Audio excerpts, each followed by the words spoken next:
Hi అండి, అందరూ ఎలా ఉన్నారు? పుట్టినరోజు కావడం వల్ల తెల్లవారుజామునే లేచి దేవుడి గది తుడిచేసుకొని తలంటి స్నానం చేసి పువ్వులతోటి అలంకరించుకొని పూజ అయితే ఫినిష్ చేసేసుకున్నానండి.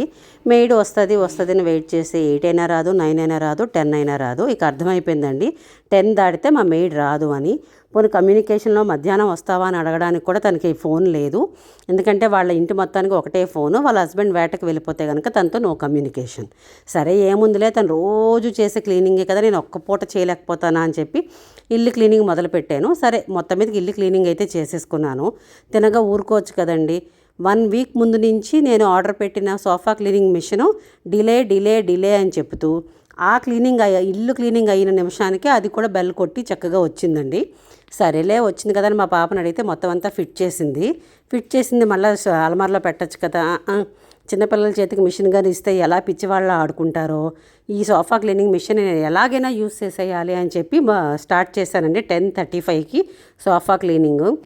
అలవాటు లేని పది కదా, తిన్నగా ఏదో పైన ఆ మిషన్ ఎలా యూజ్ అవుతుందో తెలుసుకొని వదిలేయచ్చు కదా. లేదు, మా పాప చెప్పినా వద్దమ్మా, చక్కగా తలస్నానం చేసావు, పుట్టినరోజు పూట నీకు ఎందుకు ఎక్స్ట్రా పనులు అని అంటే లేదు నేను సీతమ్మని ఎవ్వరి మాట విననని చెప్పి ఇంచు ఎక్కడ కార్నర్ టు కార్నర్ మొత్తం సోఫా సెట్ అంతా ఎక్కడ వదలకుండా కన్నాల్లోని మధ్యలోని సందుల్లోని అంతా చాలా డీప్ క్లీను.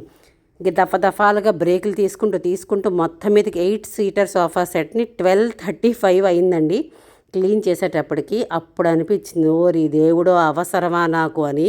కాకపోతే అప్పటికీ అంటున్నాను, ప్లీజ్ అమ్మ ఆపేసాయి, అర్బా క్లాపో ఎవరో ఉన్నారు కదండి, వాళ్ళని పిలిపించుకుందామమ్మా, నీకు ఎందుకు ఇవ్వనంటే వచ్చేది లేదు తలపెట్టిన పని ఎలాగైనా పూర్తి చేయాలనే ఉద్దేశంలో స్టార్ట్ చేసింది. మొత్తం మీదకి 12:35కి ఫినిష్ చేశానండి. ఆ ఫస్ట్ హాల్లో సోఫా సెట్ని ఫైనల్ అవుట్పుట్ చూసేటప్పుడు చాలా హ్యాపీ అనిపించింది. ఇక చాలమ్మ ఆపేయండి. అయినా కూడా మళ్ళీ ఇప్పుడు ఆపేస్తే రెండో సోఫా సెట్కి ఇంకా డిలే అయిపోతుంది. నెక్స్ట్ వీక్ అంటే అది మళ్ళీ నెలల తరబడి అయిపోతుంది కదా అని సెకండ్ సోఫా సెట్ కూడా క్లీనింగ్ స్టార్ట్ చేశానండి. ఇక్కడ బాగానే ఉంది, అమ్మయ్య క్లీనింగ్ కొంచెం ఓపిక తెచ్చుకొని చేస్తున్నాను అనుకునేటప్పటికి ఆ లాంగ్ హెయిర్లో ఉన్న హెయిర్ ఆ మిషన్లో పడి కొంచెం హెయిర్ కాలిన వాసన వేసిందండి. భయం వేసి నెత్తికి ఆ హెయిర్ని మీదకి ఎత్తిగట్టి మిగతా సోఫా క్లీనింగ్ అంతా చేసేసానండి. పని మనిషి రానప్పుడు తిన్నగా ఊరుకొని ఇల్లు ఒకటి క్లీన్ చేసుకుంటే సరిపోదును కదండి. నాలాగే ఎక్స్ట్రాలకు పోయి పని వాళ్ళకన్నా ఎక్కువ పని చేసేసి లేనిపోని స్ట్రెస్ బాడీ పెయిన్స్ తెచ్చుకున్న దాంట్లో మీలో ఎంతమంది ఉన్నారండి? కాకపోతే పని వాళ్ళకు మాత్రం జోహార్ అండి, నిజంగా హ్యాట్స్ ఆఫ్ టు దెమ్. ఇన్నాళ్ళకి నేను అబ్జర్వ్ చేసుకున్నవి రెండు విషయాలండి. నాలో 2 స్కిల్స్ లేవు అని.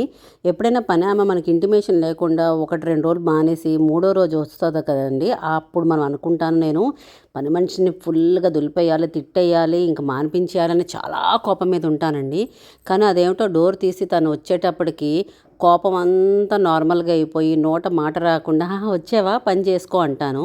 అదేమిటో మొగుడు పిల్లల మీద తెగ అరిచే నేను పని వాళ్ళని మాట కూడా అనలేనండి. మరి వాళ్ళు మానేస్తే నేను చేసుకోలేనని భయమా లేకపోతే ఏమో తెలియదు. ఇక రెండోది వచ్చి నేను కంపెనీ టు కంపెనీ మారేటప్పుడు మనకు శాలరీ నెగోషియేషన్ ఉంటుంది కదండి, అదొక్కటి నెగోషియేట్ చేయలేను. ఎందుకంటే మళ్ళీ ఆపర్చునిటీ పోతుందేమో ఎక్కువ అడిగితే అన్న ఒక భయంతో వాళ్ళు ఎంత ఆఫర్ చేస్తే అంత తీసేసుకుంటానండి. నాలాగా ఇలా ఈ 2 స్కిల్స్ లేని వాళ్ళు చాలామంది ఉన్నారండి. మీలో ఎంతమంది ఉన్నారో కింద కమెంట్ చేయండి.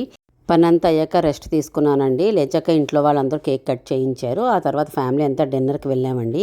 ఆ క్షణం వరకు పడ్డ కష్టం అంతా ఫ్యామిలీతో డిన్నర్కి వెళ్ళిన తర్వాత పోయిందండి. ఉంటానండి, బాయ్.